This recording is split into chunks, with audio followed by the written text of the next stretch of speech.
السلام علیکم ورحمۃ اللہ وبرکاتہ۔ میرے عزیز دوستوں، بھائیوں، بزرگوں، ہمارے معاشرے میں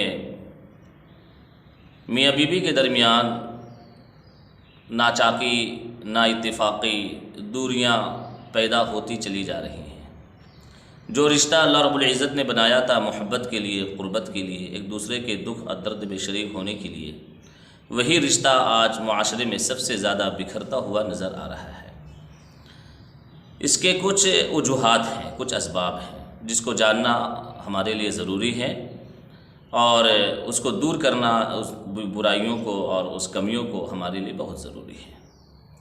سب سے پہلا مسئلہ، سب سے پہلی وجہ یہ ہے کہ ہر انسان اپنے ذہن اور دماغ میں یہ بیٹھا لیا ہے کہ سامنے والا جو بندہ ہے، جیسے شوہر، وہ بیوی کے بارے میں یہ سوچتا ہے کہ اس سے غلطی نہیں ہو سکتی ہے، وہ غلطیوں سے بالا تر ہے، مطلب وہ فرشتہ ہے۔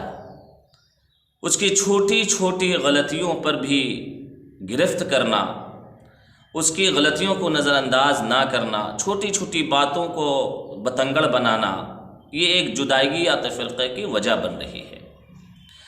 دنیا میں کون ایسا انسان ہے جو برائیوں سے، عیبوں سے، کمیوں سے پاک ہو؟ کون ایسا انسان ہے؟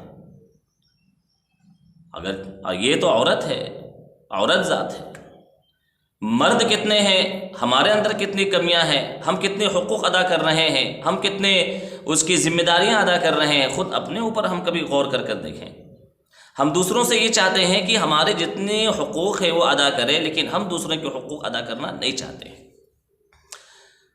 میرے بھائیوں، دوستو، دوسری وجہ یہ ہے کہ چھوٹی چھوٹی غلطیوں پر اس کو گرفت کرنا، چھوٹی چھوٹی غلطیوں کا سوالات اور جوابات کرنا، باز پرس کرنا، یہ ایک دوری اور جدائیگی کا وجہ بنتی ہے۔ ظاہر سی بات ہے، انسان سے غلطی ہوگی۔ حدیث شریف میں خود اللہ کے رسول صلی اللہ علیہ وسلم نے ارشاد فرمایا، لا يفرق مؤمن مؤمنة ان کرہ منہا خلقا رضی منہا آخر او قال غیرہ، رواہ مسلم، باب الوصیۃ بالنساء۔ ابو ہریرہ رضی اللہ تعالیٰ عنہ راوی ہے، فرماتے ہیں کہ رسول اللہ صلی اللہ علیہ وسلم نے ارشاد فرمایا، کوئی مومن مرد کسی مومن عورت سے ناراض نہ ہو، بغض نہ رکھے، ناپسند نہ کرے۔ کیوں؟ ان کریہ منہا خلقا، اگر کوئی کمی اس کے اندر نظر آ رہی ہے، اگر کوئی برائی اس کے اندر نظر آ رہی ہے عورت کے اندر، تو کچھ اچھی چیزیں بھی ہوں گی، کچھ خوبیاں بھی ہوں گی، ان خوبیوں کو دیکھ کر وہ برائیوں کو دور کرنے کی کوشش کرے۔ ظاہر سی بات، ہر انسان کے اندر کمیاں بھی ہیں، خوبیاں بھی ہیں۔ کمی کو نظر انداز کرے، خوبی کو دیکھ کر اس سے محبت پیدا کرے۔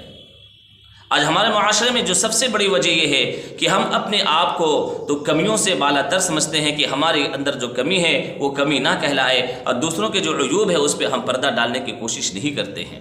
اور عورت ذات ہے، خود اللہ کے رسول صلی اللہ علیہ وسلم نے ارشاد فرمایا، ان المرأة خلقت من ضلع، کہ عورت ٹیڑھی پسلی سے پیدا کی گئی، ٹیڑھی پسلی سے پیدا کی گئی ہے، ٹیڑھی پسلی سے۔ ان تذهب تقیمها کسرتها وکسرها طراقها، کہ عورت ٹیڑھی پسلی سے پیدا کی گئی ہے، کبھی بھی وہ کسی امر پر سیدھی نہیں رہے گی۔ اگر تم سیدھی کرنے کی کوشش کرو گے، تم اس کو توڑ دو گے، اس کا توڑنا اس کو طلاق دینا ہے۔ کبھی آپ یہ غور کریں، کبھی سوچیں، آدمی سوچتا بھی نہیں ہے۔ اگر آپ کسی عورت پر آج ظلم کر رہے ہیں، آپ کی بیٹی بھی کبھی کسی کی بیوی بنے گی، وہ بھی کسی شوہر کے انڈر میں آئے گی، کل اس کے اوپر بھی ظلم کیا جائے گا۔ کما تدین تدان، جیسا کرو گے ویسا بھرو گے۔ آج ایک عورت کو آپ محبت دیجیے، کل آپ کی بیٹی کسی کی بیوی بنے گی تو اس کو محبت ملے گی، محبت کی جائے گی۔ اللہ رب العزت ہم لوگوں کو صحیح سمجھنے کی توفیق عطا فرمائے۔ میرے بھائیوں اور دوستو، دوسروں کی کمیوں کو ہم نظر انداز کرنا سیکھ لیں، انشاءاللہ ہمارا گھر جنت نما بن جائے گا۔